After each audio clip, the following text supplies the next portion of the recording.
Imagine yourself in a world where honor, strength, and discipline are paramount, but where every day is fraught with discomfort and danger. Welcome to the life of a medieval knight, a figure often romanticized in stories and legends. But through the lens of their daily struggles, their sacrifices, and the harsh realities that shaped their existence. Imagine the smell of sweat, the weight of metal armor pressing down on you, the constant ache of bruises and wounds that never quite heal. Picture the grueling routines, the endless training, and the unrelenting dangers of the battlefield, where victory could come with a heavy toll and survival was never guaranteed, but whose existence was far from the glorious, effortless life that the tales might suggest. The metal pieces, heavy and stiff, must be meticulously adjusted layer by layer. It is a relentless cycle of swordplay, horsemanship, and tactical drills. The leather gauntlets chafe against the skin, and the constant motion strains the muscles in ways you never thought possible.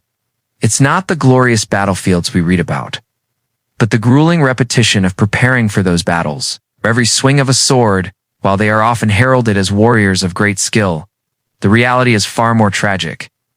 Even when not engaged in direct combat, there is the constant risk of ambush or surprise attacks. Imagine the fear that would grip your heart as you hear the distant sound of approaching enemy soldiers. It's knowing that even with your sword drawn and your armor intact, survival is never guaranteed. Many knights never saw their names in history books, their lives snuffed out on battlefields, or from the wounds inflicted in combat. The armor comes off, the sword is cleaned, and you collapse onto your cot, only to be woken up at dawn to repeat the process. The rhythm of their lives, though full of significance in the grand narrative of history, was marked by fatigue, discomfort, and an overwhelming sense of duty that often left little room for personal solace. The life of a knight was one of almost constant battle, and each battle carried the risk of injury or death. The sharp clang of swords on shields, the cries of warriors, and the smell of blood, these are not the heroic moments we imagine, but rather the harsh realities of medieval warfare. And every ride across the field is not just about learning skill, but enduring pain. Every movement must be perfect, every swing of the sword precise, but the toll on the body is immense. The repetitive nature of training wears down even the strongest knight. Imagine the sound of swords clashing in the training yard, the clang of metal reverberating through the air, punctuated by the occasional grunt of a knight as he struggles to keep his balance.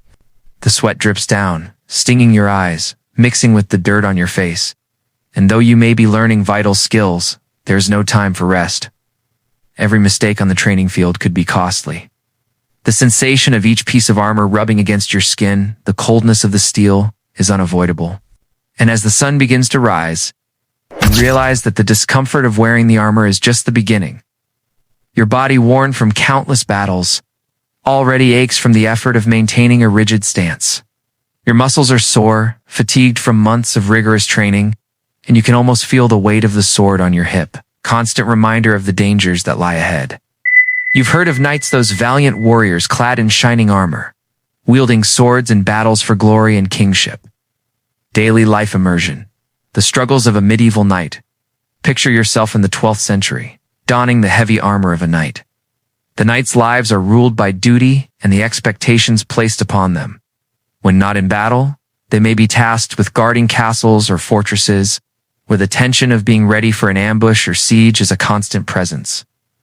Even in the supposed safety of their strongholds, the ever-present threat of conflict keeps them alert. The food they eat, often simple and bland, provides little comfort or energy for the body that has been constantly tested. Imagine yourself in a stone castle, sitting in the dim light of a flickering candle, eating a meager meal, your thoughts never far from the next conflict or skirmish. The cold air seeps through the stone walls, and despite the warmth of the fire, a feeling of unease persists. There is no true rest for the night. 8. Even in moments of stillness, the burden of what lies ahead weighs heavily on the shoulders. The cold steel clings to your body, and the weight is almost unbearable, especially as you stand in the early hours of dawn. The armor, though impressive, is not as comfortable as it might seem. It is a constant burden, a reminder of the wars fought and the trials faced. But what if we told you that the reality of their life was far less glorious and far more painful? Tonight, we will journey through the life of a medieval knight, tracing the steps of these formidable warriors, not from the perspective of chivalric tales. As we begin, take a deep breath, settle into a comfortable space, and allow the soothing rhythm of this narrative to guide you. We'll explore the harshness of medieval knightly life, delve into the lives of those who carried the weight of their time's expectations, and uncover the darker side of an existence that many would not have survived for even a single day. Let's begin our journey. The life of a medieval knight was far from the chivalric ideals we often associate with them. The first task of the day is not a grand feast or a moment of glory, but rather the slow, aching process of donning your armor. Training takes up much of a knight's early life. After hours of intense training, the knight's body is sore, bruised, and tired. As the day wears on, there are no moments of relaxation. But perhaps the most striking aspect of a knight's daily life is the constant presence of danger. You can almost feel the exhaustion in the air as knights march off to war, their bodies aching, their minds weary. And so, the day winds down, and the knight's life is once again filled with discomfort. Now that we've immersed ourselves in the daily rigors of a knight's life, let us turn our focus to one of the most famous knights in history, Richard the Lionheart. His name, synonymous with bravery and adventure, conjures images of grand crusades and heroic feats. Born in 1157 to King Henry II and Eleanor of Aquitaine, Richard was thrust into a world of power struggles, political intrigue, and constant warfare. From a young age, Richard was trained to be a warrior, much like any knight of his time, but with a unique sense of destiny. The responsibility of being heir to a vast kingdom weighed heavily on his young shoulders, but he would not only be remembered for his royal blood or his noble lineage. The idea of a crusade marching across distant lands to reclaim Jerusalem was a grand one, filled with religious fervor, promise of glory, and the allure of honor. For Richard, it was both a call to arms and a way to strengthen his legacy. But the journey was not as glamorous as the stories told.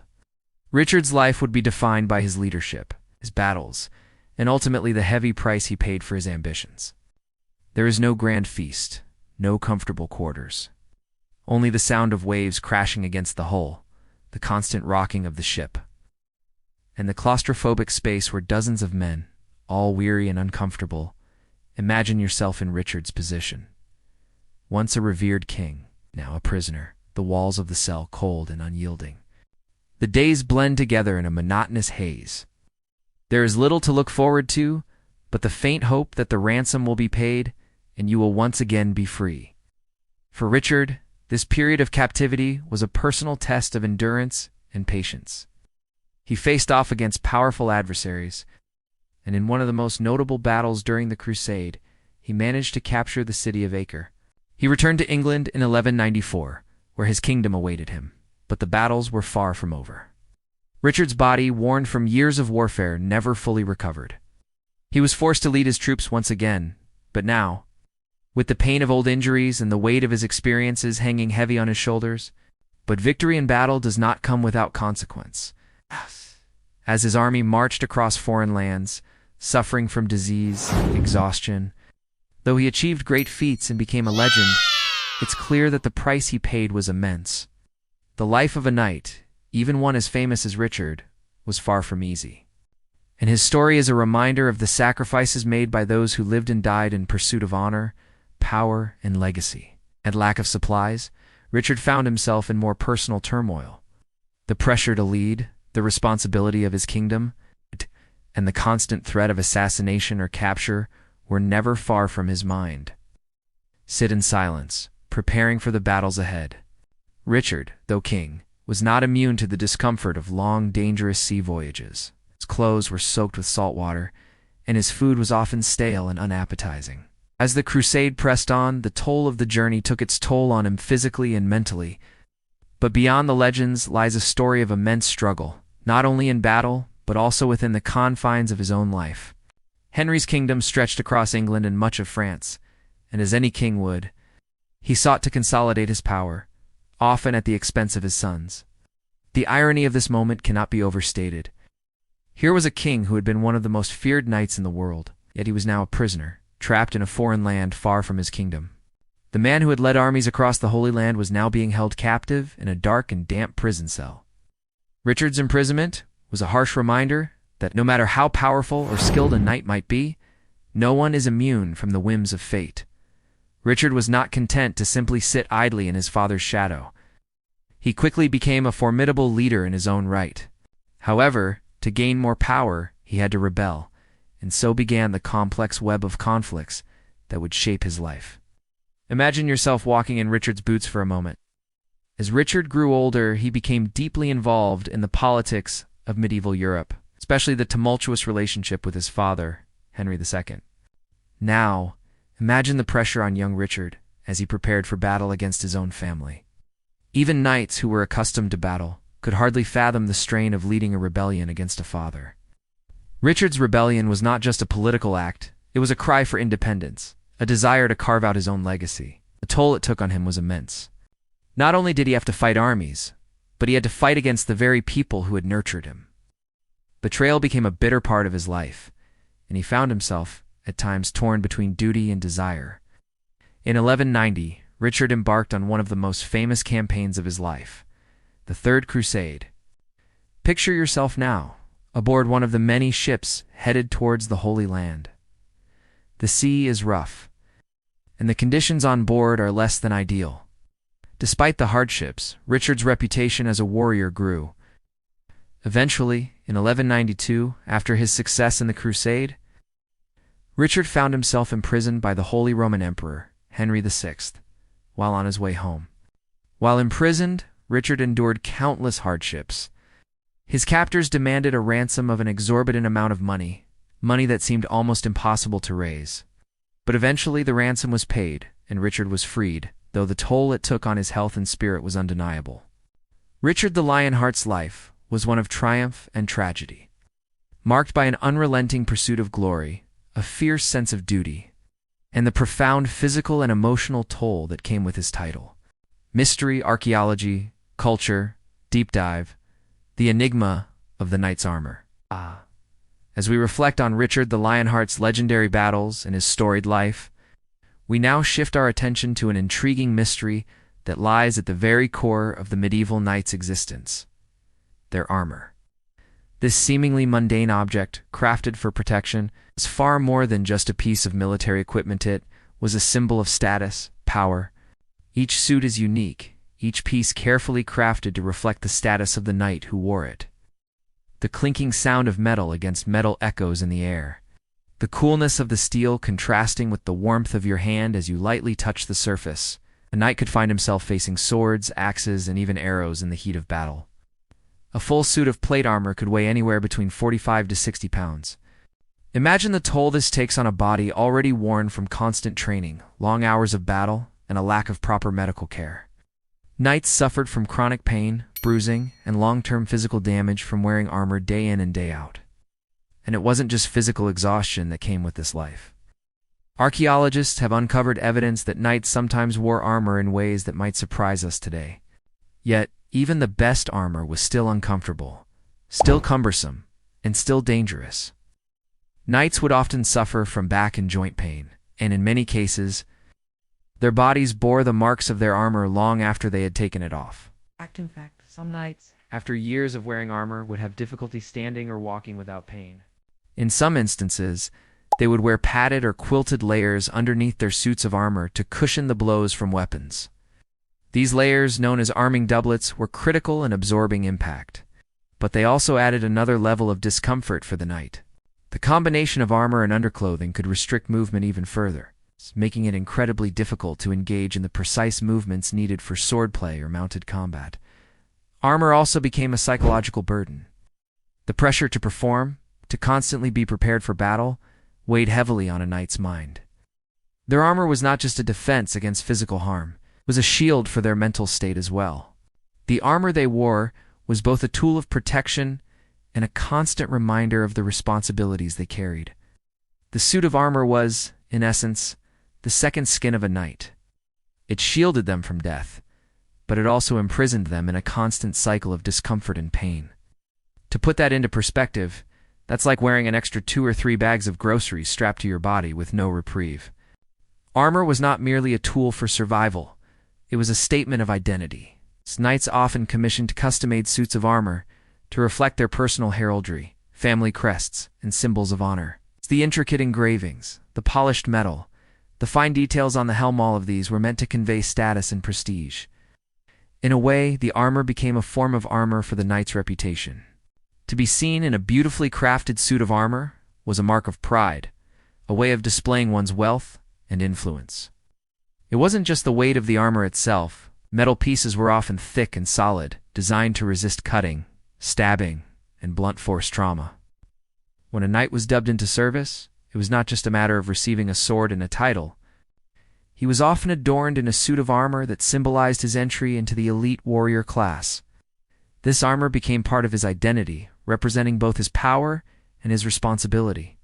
But over time, carrying such weight would take a toll. The joints in the legs and arms would ache, the shoulders would burn from the strain, and even the simplest movements would become exhausting. The armor's primary function was to provide protection from these deadly blows. But just how effective was it really? Modern studies of medieval armor have shown that, while it was indeed effective against certain types of weapons, it wasn't invulnerable. For example, arrows could still penetrate the gaps between plates, especially if they were tipped with a specialized weapon like a crossbow bolt. A knight might survive the blow, but the shock and bruising beneath the armor were often crippling. These suits of armor, now displayed in glass cases, once protected the men who ventured into battle, facing unimaginable risks. But how well did these armors really protect their wearers? What were the real-life consequences of wearing such heavy, restrictive suits in the heat of battle? An identity, and it holds within it a host of secrets, still being uncovered by modern archaeologists. Imagine yourself walking through a dimly lit museum, surrounded by suits of armor from centuries past. The first step in understanding the mystery of the knight's armor is to recognize just how uncomfortable and impractical it must have felt. Picture yourself in a suit of full-plate armor, its weight pushing down on you with each movement. You can feel the metal pressing against your chest, restricting your ability to breathe freely. And every step you take requires more energy than usual. It's not easy to walk in, let alone fight in. The materials, often iron or steel, were forged and molded to fit the body, but that did not mean they were comfortable. Even the most advanced armors made by the finest blacksmiths were stiff and cumbersome. Yet despite the discomfort, the knight's armor was designed with a singular purpose: survival. The weight of the armor was another factor to consider. Yet despite these hardships, knights were expected to fight for hours, sometimes days, wearing this armor. Beyond the physical constraints of armor, there is the cultural significance attached to it. But it wasn't just about aesthetics. The armor also had an important role in the rituals and ceremonies that accompanied knightly life. The mystery of armor extends beyond its functional and ceremonial uses. As time passed, advancements in armor-making technology led to lighter and more flexible designs, allowing for greater movement and less fatigue. It's a testament to the strength of these men, not only physically, but mentally, that they endured such discomfort for the sake of duty. And so, we find ourselves facing the enigma of the knight's armor, a piece of history that tells us much about the life of these warriors. Grueling, uncomfortable, and fraught with challenges. Social elite contrasting daily life, the nobility's life of luxury as we step away from the world of knights. Armor and battles, we now turn our gaze toward another, contrasting side of medieval society. The lives of the nobility, while knights were the warrior class, fighting for honor and often enduring physical hardships. The noble class lived in a world where luxury and power were the main currencies. Their lives, though far removed from the grueling existence of the common folk and knights, were equally bound by the expectations of their status. Imagine yourself in the grand halls of a medieval castle. The stone walls, cool and thick, keeping the warmth from the blazing hearth contained within. They were tasked with managing estates, overseeing serfs and peasants who worked their lands, and making decisions that affected the lives of those beneath them. Their feasts were lavish affairs, with multiple courses served on fine china, and the tables were covered with meats, fruits, wines, and sweets. The contrast between the commoner's meager fare of bread and vegetable stew and the rich delicacies enjoyed by the elite could not have been starker. Their children were educated often in monasteries or private tutors and were taught the ways of governance, courtly behavior, and warfare, preparing them to inherit the estates and responsibilities that came with their birthright. They learned to read and write, skills that were often reserved for the elite in a society where education was not widespread. This access to knowledge was yet another example of the stark contrast between the lives of the nobility and the peasants, whose lives were spent in labor and subsistence. For the knights, every day was a struggle, physical, mental, and emotional. May this story serve as a reminder of the resilience it takes to face each new challenge, whether it's on the battlefield or within the confines of our daily lives. And now, as you rest, allow the lessons of the past to gently fade into the quiet of the present, wrapping you in the comfort of knowing that, though the struggles of the past were many, we are here, in the quiet of the moment, with peace to follow. For the nobility, every day was about maintaining their place at the top, navigating a world of political and social expectations. Both lived under constant pressure, though the nature of that pressure varied. The knight fought to prove his worth on the battlefield, while the noble fought to preserve his wealth, family, and influence. And in both cases, the luxury of one's existence often came at the expense of those beneath them. And so, as we come to the end of our journey through the life of a medieval knight, we realize that their existence, though full of honor and glory, was also full of hardship, sacrifice, and endless struggle. Whether it was the heavy weight of armor, the endless training, or the dangers of battle, the knight's life was one of constant exertion. And yet, as we've seen, even those living in the lap of luxury faced their own challenges, navigating a world where power, prestige, and survival were constantly at odds. Imagine yourself sitting at one of these grand banquets, the laughter of guests echoing in the hall. The women of noble families would often wear gowns made from luxurious fabrics like silk and velvet, their dresses adorned with intricate embroidery, beads, and jewels. Nobles had the time and resources to engage in activities like hunting, jousting, and attending lavish tournaments events that were not just for entertainment but for showing off strength, skill, and wealth. Imagine yourself a noble in the midst of a grand tournament, watching knights ride past, their armor gleaming in the sunlight as they compete for glory. The cheering crowds, the dust rising from the ground, and the palpable excitement in the air, it was a world of spectacle and pride, where the performance of strength and skill was woven into the fabric of society. These were not mere garments, but symbols of wealth, status, and power. And men, too, were well dressed, often sporting doublets, tunics, and cloaks in rich dark colors, accentuated with golden clasps or elaborate embroidery. In a world where appearance could determine your social standing, every detail of your attire was important. The scent of roasted meats mixing with the sweetness of honeyed pastries and the rich red wine flowing freely, making everything feel indulgent and indulgent. In many cases, these responsibilities were taken very seriously, as they were not only about maintaining wealth, but about securing the future of the family. Political rivalries, betrayal, and the constant need to maintain alliances and secure power meant that even the nobility had to be constantly vigilant. The palace intrigues and machinations of court life could be just as treacherous as the battlefield for knights. The elite may have lived in comfort, but their lives were not free from stress or danger. Imagine being a lord or lady, seated at a long grand table in the great hall, surrounded by advisors, scribes, and legal experts, discussing the fate of a village or the terms of a new alliance. Every word spoken here could change the course of a life for an entire region. The flickering light from the fire dances off the intricate tapestries lining the walls, each one telling the story of the family's noble lineage. You are dressed in rich silks, the fabric smooth and soft against your skin, a far cry from the harsh leather and metal of the knights. The noble class was constantly under pressure to prove their worth. While knights fought for honor and glory, nobles fought for their very survival in a world that could be just as unforgiving. They had to constantly expand and secure their wealth, lest they fall into the clutches of other more powerful families. A poorly timed war, a failed marriage, or even a bad harvest could spell the end of a noble family's fortune. The air is filled with the aroma of roasting meats and fresh bread luxuries that only the elite could afford. Outside, the sounds of soldiers practicing in the courtyard or merchants haggling can be heard, But inside, the environment is calm, measured, and indulgent. For the nobility, life was less about survival and more about maintaining appearances, power, and wealth. Their homes, large, fortified castles, were symbols of their status, strategically placed in fertile lands or along important trade routes. Nobles had to ensure that they remained in the favor of the king and other influential figures, as their fortunes and power could be taken away at any moment.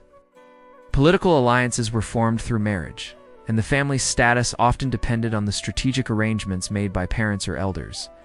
These marriages were not about love or affection, but about power and land.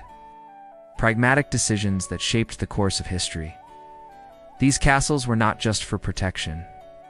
They were designed to showcase the wealth and influence of the noble families who resided in them. The architecture was grand and imposing, with high ceilings, thick stone walls, and expansive dining halls that could accommodate dozens of guests. But this comfort came with its own set of challenges. Though their lives were filled with luxury, the pressure to maintain their position in society was constant. The men and women of the nobility, unlike the knights who spent much of their time in battle or training, often engaged in matters of politics, diplomacy, and governance. But while their daily lives were filled with political maneuvering and familial duties, the nobility also enjoyed privileges that were unimaginable to those living below them. Yet, despite these comforts, the lives of the nobility were not without their own set of burdens. Despite the political struggles, life for the nobility had certain pleasures. The nobility also had access to fine clothing and beautiful possessions. But the contrast with the lives of knights and peasants was most evident in the luxuries of leisure. Yet this life was not immune to personal struggles. Despite the outward appearance of luxury, the aristocracy had their own set of challenges. As we reflect on the contrasting lives of the medieval knight and the nobility, we are reminded of the rigid social hierarchy that defined the period. Reflect on how different our lives are today. We may not wear armor or attend feasts in castles, but we too face our own battles and struggles.